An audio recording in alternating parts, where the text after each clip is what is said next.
प्रिय दर्शकों, आप सभी को नमस्ते। जय सिया राम जी की। आज हम ज्योतिष के एक अद्भुत और बहुत ही जबरदस्त सूत्र की बात करने जा रहे हैं। प्रत्येक व्यक्ति जीवन में चाहता है कि उसका वैवाहिक जीवन सफल हो और उसका जीवन साथी उसकी सोच और विचारधारा के अनुसार चलने वाला हो, जिससे एक सफल वैवाहिक जीवन को जिया जा सके। लेकिन आप अनेक बार देखते हैं कि कभी गुण ना मिलने की वजह से, कभी मांगलिक दोष होने की वजह से रिश्ते तय नहीं हो पाते हैं, लोग डर जाते हैं। या आपने अनेक बार देखा होगा कि किसी की कुंडली में 32 गुण, 34 गुण, 36 गुण, यानी कि कुंडली में गुण मिल गए, लगभग कभी कभी 36 गुण भी मिलते देखे गए हैं, तब भी वैवाहिक जीवन असफल हो जाता है। कभी विधवा या विधुर योग के कारण, कभी तलाक योग के कारण, या कभी कभी पति या पत्नी यानी कि स्त्री जातक या पुरुष जातक के व्यभिचारी होने से अपने जीवन साथी के साथ धोखा करने के कारण होता है। अर्थात वो कहीं और भी इंगेज हो जाते हैं, जिसे आज के समय में एक्स्ट्रा मैरिटल अफेयर बोलते हैं। इस वजह से रिश्ते टूट जाते हैं और ज्योतिष शास्त्र में से व्यभिचार योग कहा गया है। व्यक्ति का, स्त्री जातक या पुरुष जातक का व्यभिचारी होना कहा गया है। अनेक कारण हो सकते हैं। कुंडली में बहुत से दुर्योग होते हैं, जैसे विधवा या विधुर योग, तलाक होने का योग, दुर्घटना में मृत्यु होने का योग, बीमारी से मृत्यु होने का योग, या जीवन भर बीमार रहने का योग। तमाम ऐसे योग होते हैं जिसके कारण या तो वैवाहिक जीवन का पूर्ण सुख समाप्त हो जाता है, एक दूसरे से अलग हो जाते हैं, या जीवन का ही अंत हो जाता है, या जीवन भर कलेश ही कलेश बना रहता है। और लोग कहते हैं कि हमने अपने पंडित जी से मिलाकर पूछा था तो उन्होंने कहा था 32, 34, 36 या मैक्सिमम गुण मिले। कुंडली में गुण बहुत मिल रहे हैं, तो ये कुंडली जो है बहुत ही परफेक्ट है। जीवन साथी का चुनाव ये बहुत परफेक्ट होने वाला है, लेकिन फिर भी परिणाम उसके विपरीत आता है। तो प्रिय दर्शकों, आज हम आपको वर या कन्या का चुनाव हमारी हेडिंग है, आज हम इसी पर चर्चा करेंगे। अगर एक आप स्त्री जातक हैं तो आपके पति का कौन सी राशि या लगन होना चाहिए, और अगर आप एक पुरुष जातक हैं तो आपकी पत्नी की कौन सी राशि या लगन होनी चाहिए, जिसके होने से कुंडली में चाहे जितने दुर्योग हों, या गुण मिलते हों या ना मिलते हों, या मांगलिक दोष भी हो, फिर भी निश्चित रूप से वैवाहिक जीवन चलता ही रहेगा। अब हमने ये नहीं कहा कि पूर्ण सफल होगा। पूर्ण सफल हमने इसलिए नहीं कहा क्योंकि हो सकता है कि कुंडली में बहुत ही जबरदस्त तलाक के योग हों, बहुत ज़बरदस्त व्यभिचार के योग हों, एक दूसरे को धोखा देने के योग हों, कहीं और मुंह मारने की प्रवृत्ति के योग हों, तो हमने इसलिए पूर्ण सफल नहीं कहा। लेकिन यह योग आपके वैवाहिक जीवन को निश्चित रूप से बचा ले जाएगा। बस एक ही शर्त है कि स्त्री या पुरुष की कुंडली में अल्पायु योग ना हो, क्योंकि जीवन में कोई मृत्यु को नहीं जीत सकता है।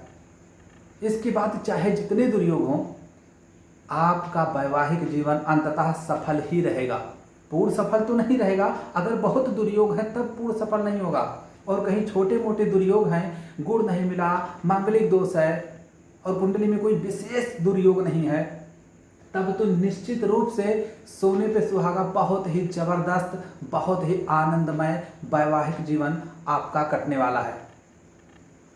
किसी भी परिस्थिति में अगर इनमें से कोई एक राशि या लगन है तो निश्चित रूप से चलेगा, और कोई बहुत बड़ी दुर्योग नहीं है, बहुत बड़ा दुर्योग नहीं है, सामान्य है, कुंडली नहीं मिली है, गुण नहीं मिले हैं, मांगलिक दोष है, छोटे मोटे दुर्योग हैं, तो फिर आनंद में ही रहिए कि अब आपका वैवाहिक जीवन पूर्ण सफलता के साथ चलने वाला है। जबरदस्त अंडरस्टैंडिंग एक दूसरे के प्रति रहती है। तो आइए समझते हैं कि कौन सी राशि या कौन सा लग्न आपके लिए उपयुक्त होगा। हमने उदाहरण के रूप में एक तुला लगन की कुंडली बनाई है। आप किसी भी लगन के या किसी भी लगन की हो सकती हैं। बस आप ये समझिएगा, पहला नियम क्या है कि आपको अपना सप्तमेश देखना है। यहाँ पर सप्तमेश मंगल है, आपका सप्तमेश कुछ भी हो सकता है। सप्तमेश जिस राशि में हो, जिस राशि में हो, अगर वह आपके जीवन साथी की राशि, अगर एक स्त्री है तो पुरुष जातक के लिए, आपके पति के लिए, और अगर आप पुरुष जातक है तो आप अपनी पत्नी में वह राशि खोजेंगे। सप्तमेश जिस राशि में हो, वह राशि यदि आपके जीवन साथी की है तो निश्चित रूप से आप मान के चलिए कि आपका एक सफल वैवाहिक जीवन चलने वाला है। सप्तमेश की उच्च राशि या नीच राशि भी आपके जीवन साथी की अगर राशि है तो निश्चित रूप से एक सफल वैवाहिक जीवन आप जीने वाले हैं। देखिएगा, सप्तमेश यहाँ पर मंगल है और यह वृषभ राशि में गया हुआ है, और वृषभ राशि शुक्र की राशि होती है, तो आपकी स्त्री या पुरुष जीवन साथी की राशि सप्तमेश की राशि वृषभ होनी चाहिए इस लगन कुंडली से। आपका सप्तमेश कुछ भी हो सकता है, कहीं पर भी बैठा हो सकता है। सप्तमेश मंगल की उच्च राशि मकर होती है, तो हमने यहाँ मकर राशि लिखी। अगर आपके जीवन साथी की राशि मकर है तो निश्चित रूप से सफल वैवाहिक जीवन होगा। सप्तमेश मंगल है और इसकी नीच राशि कर्क होती है। अगर आपके जीवन साथी की राशि कर्क है तो निश्चित रूप से आप एक सफल वैवाहिक जीवन को जीने वाले हैं। फिर हमने यहाँ पर लिखा है 4 नंबर, फिर हमने यहाँ पर लिखा है 10 नंबर। मकर राशि, आपका जो लग्नेश है वह जिस राशि में होता है, अगर वही राशि आपके जीवन साथी की है तो निश्चित रूप से एक सफल वैवाहिक जीवन को आप जीने वाले हैं। यहाँ पर लग्नेश कौन है? तुला राशि है, तो तुला लगन हुआ। लग्नेश होते हैं शुक्रदेव, और शुक्रदेव को हमने उदाहरण के तौर पर मकर राशि में बैठा दिया है। ये जिस जातक की कुंडली है उसी की बात हो रही है। तो शुक्र यहाँ पर मकर राशि में है, तो आपके जीवन साथी की राशि अगर मकर है, निश्चित रूप से एक सफल वैवाहिक जीवन आप जीने के लिए तैयार रहिए। फिर यहाँ पर लिखा मेष राशि। मेष राशि यानी कि किसी भी लगन कुंडली में सप्तम भाव में जो राशि है, सप्तम भाव में जो राशि है वही आपके जीवन साथी की राशि है, तब भी आप एक सफल वैवाहिक जीवन को जीने वाले हैं। तो यहाँ पर सप्तम भाव में मेष राशि है, तो इसलिए हमने मेष राशि को इंडिकेट किया। अब फिर हमने यहाँ पर लिखा है मकर राशि। फिर मैंने मकर राशि लिखी है, क्यों? क्योंकि विवाह का कारक शुक्र और गुरु को कहा गया है। पुरुष की कुंडली में शुक्र नैसर्गिक विवाह का कारक है, पत्नी का कारक है, और एक स्त्री की कुंडली में गुरु को विवाह का कारक और पति का कारक माना गया है। तो अगर आप एक पुरुष जातक हैं तो आपका शुक्र जिस राशि में होगा वही राशि आपके जीवन संगिनी की होनी चाहिए, और अगर आप एक महिला हैं तो आपका गुरु जिस राशि में है, अगर वही राशि आपके जीवन साथी में है, पुरुष जातक में है, तो आपका वैवाहिक जीवन सफलतापूर्वक चलेगा। यहाँ पर शुक्र और गुरु को हमने मकर राशि में बैठा दिया है, जो कि एक प्रामाणिक है, कुंडली है, तो यहाँ पर मकर राशि का उल्लेख हमने उदाहरण के तौर पर किया। निश्चित रूप से आपको एक सफल जीवन साथी मिलने वाला है। अब हमने लिखा यहाँ पर 5 नंबर लगन और 2 और 11 के सामने लगन।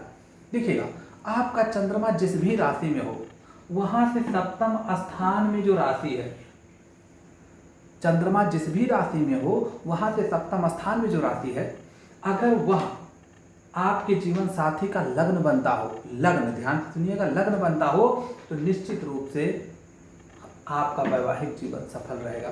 चंद्रमा यहाँ पर कुंभ राशि का है। जिन जातक की कुंडली को हमने उदाहरण के तौर पर लिया है, चंद्रमा कुंभ राशि में है और इसके साथ में एकादश भाव में सिंह राशि पड़ती है। तो सिंह राशि का स्वामी सूर्य है, यानी कि जिसका लग्नेश सिंह होगा, सिंह लगन होगा, और जिसका लग्नेश सूर्य होगा, वैसे ही जीवन साथी से आपको विवाह करना चाहिए। निश्चित रूप से सफलतापूर्वक वैवाहिक जीवन चलता रहेगा। अब एक और नियम बचता है, हमने लिखा 2 नंबर और 11 नंबर, यानी कि वृषभ और कुंभ लगन की बात की है।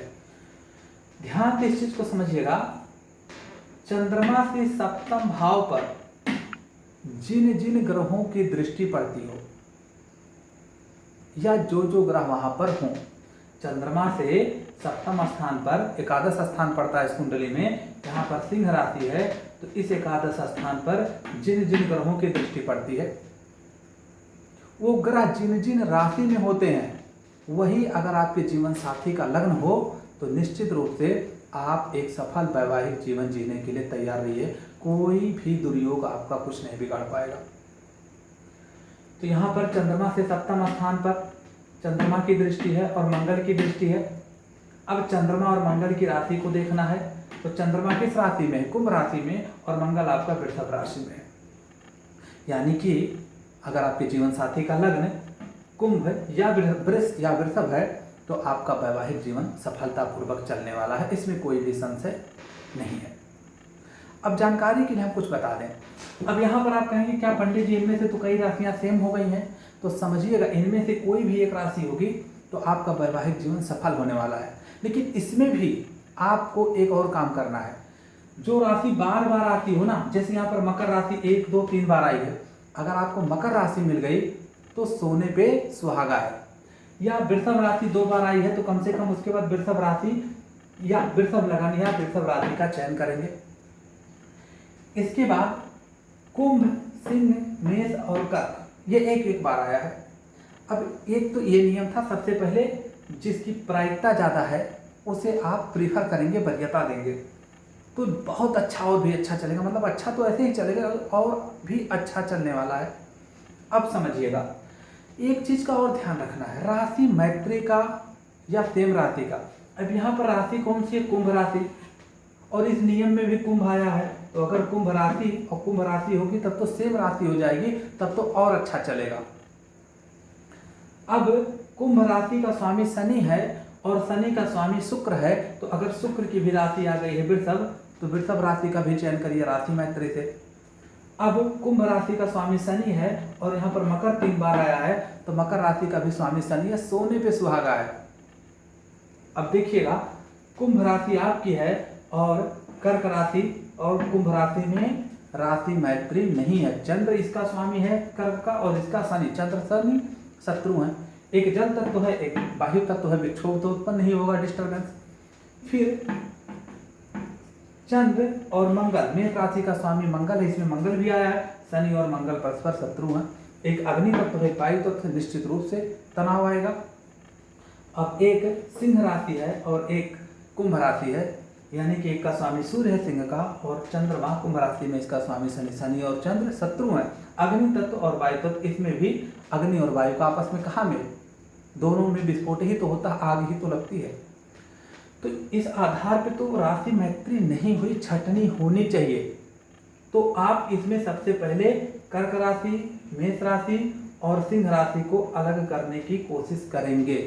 लेकिन भले शत्रुता है, इस नियम को ये फॉलो करते हैं तो राशि मिले या ना मिले, गुण मिले या ना मिले, तब भी आप शादी कर सकते हैं, अपने जीवन साथी का चुनाव कर सकते हैं गारंटी के साथ। आपका वैवाहिक जीवन राशि शत्रुता होने से, राशि मैत्री ना होने से भी जबरदस्त चलेगा, अगर इन 8 नियमों में से कोई भी एक नियम अप्लाई करते हैं। और जो मित्र का नियम है, स्वराशि का नियम है, सेम राशि का नियम है या बार बार आई हुई राशि का नियम है, वो तो सोने पे ही सुहागा है। उम्मीद करते हैं आपको मेरा ये वीडियो पसंद आया होगा और निश्चित रूप से जितनी कुंडलियां आपको देखने देख लीजिए, कुंडली में चाहे जितने दुर्योग हों, वैवाहिक जीवन चलता ही रहता है। और कहीं कम दुर्योग है, सिर्फ गुण मिलान का दिक्कत है, मंगल मिलान का, तब तो सोने पे सुहागा, जबरदस्त उम्दा बोलते हैं ना, एकदम जबरदस्त वैवाहिक जीवन चलता, सफल वैवाहिक जीवन। उम्मीद करते हैं प्रिय दर्शकों आपका मेरा ये वीडियो पसंद आया होगा। आप अगर ज्योतिष में अपना ज्ञानवर्धन करना चाहते हैं, ऐसे ही ज्ञानवर्धक वीडियोस देखना चाहते हैं, अपनी कुंडली का एनालिसिस करना और करवाना चाहते हैं, तो आप हमारे वीडियोस से हमसे जुड़ सकते हैं।